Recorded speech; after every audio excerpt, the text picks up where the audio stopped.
Hello everyone, I am doctor Sarika Mishra. मेरे इससे पहले आप लोगों ने जो वीडियो देखा, इससे पहले के वीडियो में मैंने आपको बेसिक इंट्रोडक्शन ऑफ केमिस्ट्री के विषय में बताया था। उसमें मैंने हिस्ट्री ऑफ केमिस्ट्री बताया। इसके बाद मैंने मैटर पढ़ाया, phase of matter, classification of matter के विषय में जानकारी दी। मेरे अब इस वीडियो में मैं measurement of properties of matter के विषय में बताऊंगी।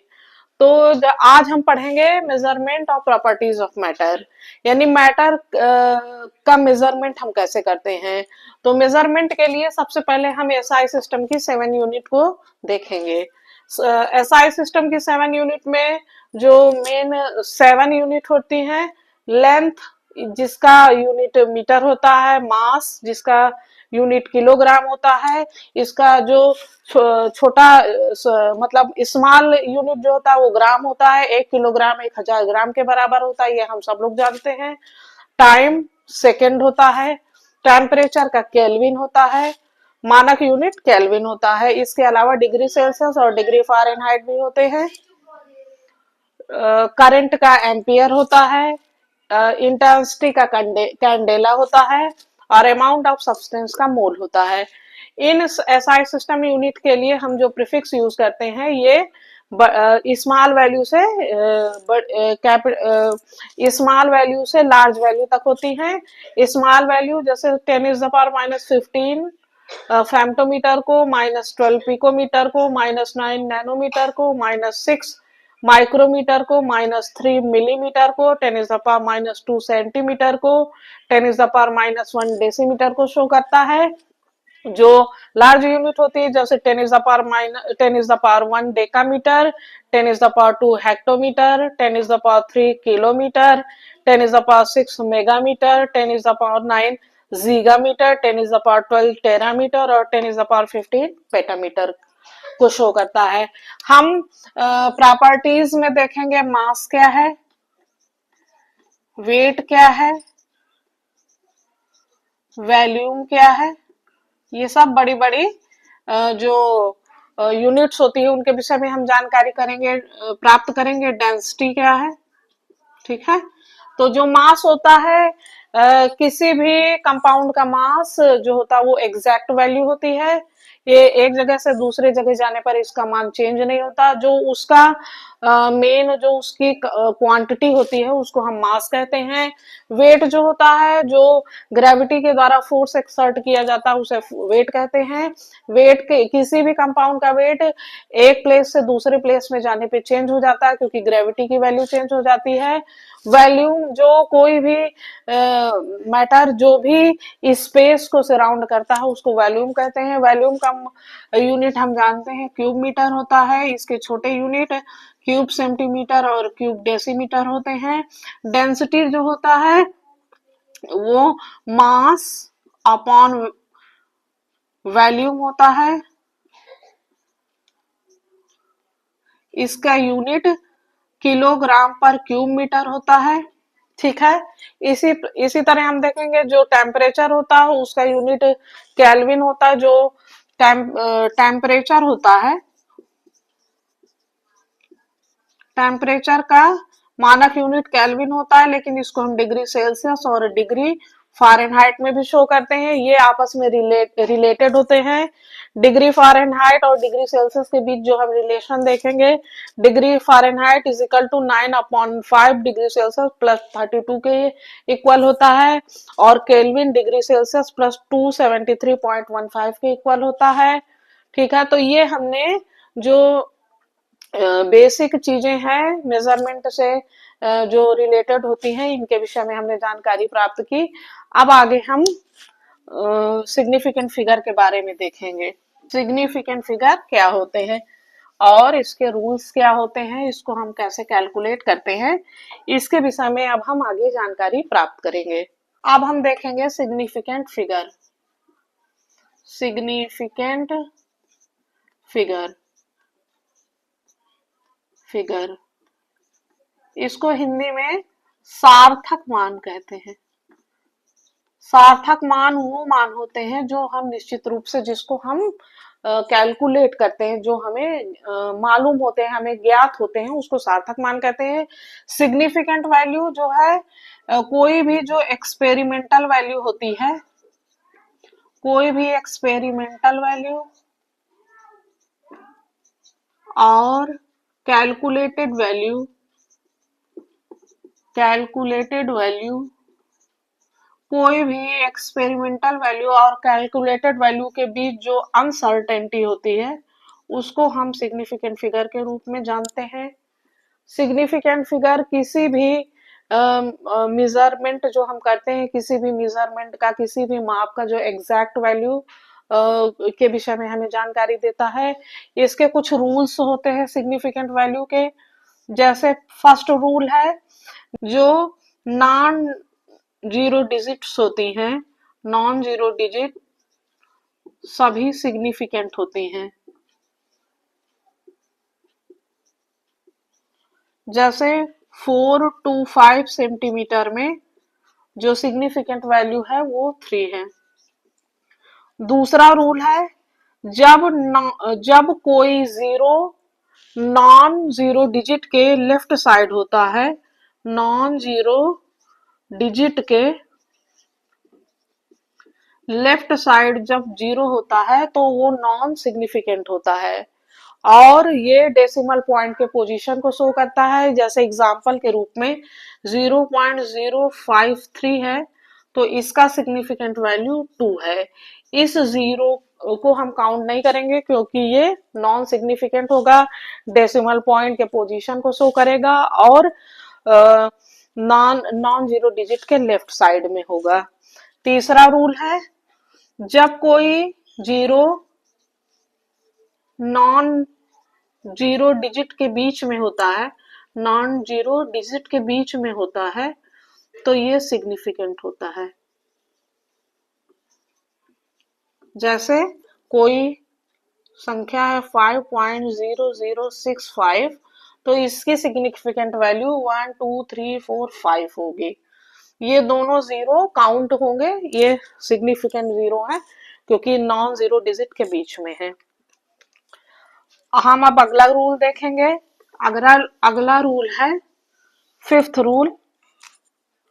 ये हमें यह बताता है कि जब कोई जीरो नॉन जीरो डिजिट के राइट साइड में जब कोई जीरो होता है तो ये सिग्निफिकेंट होता है। लेकिन इसमें हमें डेसिमल पॉइंट का रिप्रेजेंटेशन जरूरी है। अगर डेसिमल पॉइंट लगा है राइट साइड में तो वो जीरो सिग्निफिकेंट होगा, अगर डेसिमल पॉइंट नहीं है तो वो सिग्निफिकेंट नहीं होगा। इसके कुछ हम एग्जांपल देखेंगे। 00 पॉइंट में 4 है और 500.0 में 5 है।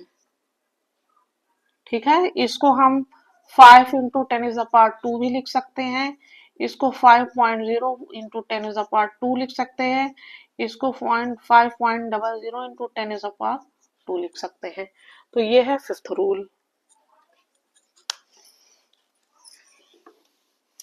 तो इस प्रकार हमने देखा सिग्निफिकेंट फिगर के क्या क्या रूल हैं। एक लास्ट रूल है, सिक्स रूल। ऐसे ऑब्जेक्ट्स जिसको हम काउंट कर सकते हैं, जैसे हम कह रहे हैं 20x हैं या 10 बैट्स हैं, तो इनका जो सिग्निफिकेंट वैल्यू होती है वो इनफाइनाइट होती है क्योंकि ये डेसिमल पॉइंट के आगे कितने भी जीरो इसमें हम लगा सकते हैं, उनकी कोई काउंटिंग नहीं होती, इसलिए इनकी इन्फिनिट वैल्यू इनफाइनाइट होती है। अब हम देखेंगे कि जो हम एडिशन और सब्सट्रैक्शन करते हैं, एडिशन और सब्सट्रैक्शन करते हैं तो इनकी जो वैल्यू आती है वो सिग्निफिकेंट फिगर के डेसिमल पॉइंट के 1 डिजिट तक आती है। ठीक है, इनकी वैल्यू एडिशन और सब्सट्रैक्शन की जो वैल्यू आती है वो डेसिमल पॉइंट के 1 डिजिट तक आती है। और जो डिवीजन और मल्टीप्लिकेशन होता है इससे संबंधित कुछ नियम है। जैसे कोई संख्या है 6.3526, ठीक है, इससे संबंधित रूल, पहला रूल है कि जब कोई मोस्ट राइट साइड में जो परसेंट डिजिट होता है, जब इसकी वैल्यू 5 से ज्यादा होती है, तो हम जो नेक्स्ट, जब हम इसको डिलीट करेंगे तो जो नेक्स्ट वैल्यू होगी उसमें 1 प्लस हो जाएगा, तो इसकी जो सिग्निफिकेंट वैल्यू है उसका मान ये होगा। दूसरा रूल है, जब most right side present value 5 से कम हो, 6.3523। दूसरा रूल है, जब मोस्ट राइट साइड में प्रेजेंट डिजिट 5 से कम हो, जैसे 3 है, तो जब हम इसको डिलीट करेंगे तो नेक्स्ट जो डिजिट होगी उसमें कोई चेंज नहीं होगा, तो इसका जो सिग्निफिकेंट वैल्यू है वो ये आएगी।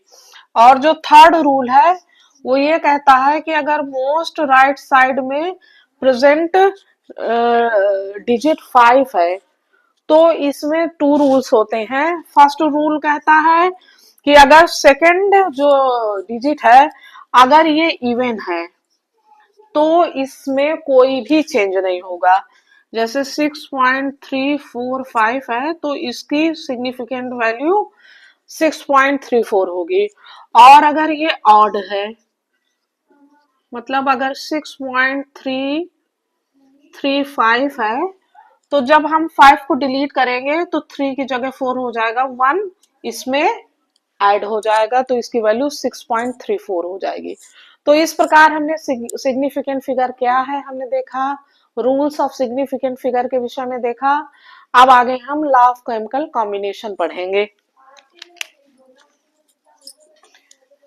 अब हम देखेंगे लॉ ऑफ केमिकल कॉम्बिनेशन कौन कौन से हैं, क्या हैं, और इनके कैसे हम कैलकुलेट करते हैं। लॉ ऑफ केमिकल कॉम्बिनेशन, ये जो लॉ ऑफ केमिकल कॉम्बिनेशन आया, जब एलिमेंट्स आपस में कंबाइन होकर के कंपाउंड का फॉर्मेशन करते हैं, तो उसमें हम कुछ लॉज का यूज करते हैं। कौन कौन से लॉ यूज करते हैं वो हम देखेंगे। फर्स्ट है law of conservation of mass. इस रूल के अकॉर्डिंग जब कोई केमिकल रिएक्शन होती है, हम रिएक्टेंट यूज करते हैं, प्रोडक्ट मिलता है, उसमें केमिकल रिएक्शन होती है लेकिन मास में कोई चेंज नहीं होता। मतलब हम कह सकते हैं कि matter can never be destroyed nor created, यानी पदार्थ को, मैटर को ना तो नष्ट किया जा सकता है ना ही दोबारा उसको बनाया जा सकता है। इस रूल को लेवाइजर ने दिया था। सेकेंड रूल है law of definite proportion. Law of definite proportion, इसको प्राउस्ट ने दिया था। इस रूल के अकॉर्डिंग जैसे कोई भी कंपाउंड है, फॉर एग्जांपल हम एक कंपाउंड लेते हैं CuCO3, क्यूप्रिक कार्बोनेट, तो ये कंपाउंड इसको या तो हम नेचुरल प्रोसेस से प्राप्त करें या हम सिंथेटिक इसको लैब में बनाएं। किसी भी प्रोसेस के द्वारा अगर हम इसको फॉर्मेट करते हैं, जैसे हमें नेचुरली मिलता है या हम सिंथेटिकली इसको बनाते हैं, तो कोई भी कंडीशन हो लेकिन इसमें जो कॉपर, कार्बन और ऑक्सीजन का रेशियो है वो डेफिनिट होता है, वो चेंज नहीं होता। इसको लॉ ऑफ डेफिनिट प्रोपोर्शन कहते हैं। जैसे इसमें कॉपर, कार्बन और ऑक्सीजन का 53.535, 9.74 और 38.9, चाहे हम इसको नेचुरल वे में लें और चाहे हम इसको सिंथेटिकली बनाए, प्रपोर्शन इसका यही होगा, चेंज नहीं होगा। Third law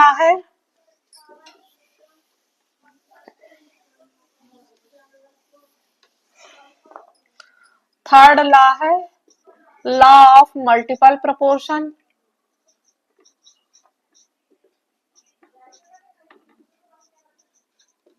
law of multiple proportion, इसको डाल्टन ने दिया था।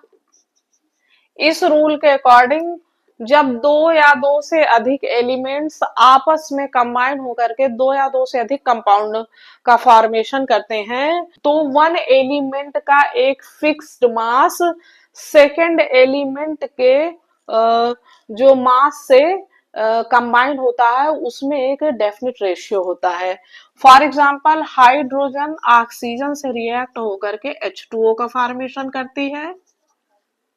सेकंड है यही हाइड्रोजन दो ऑक्सीजन से क्रिया करके H2O2 का फॉर्मेशन करती है।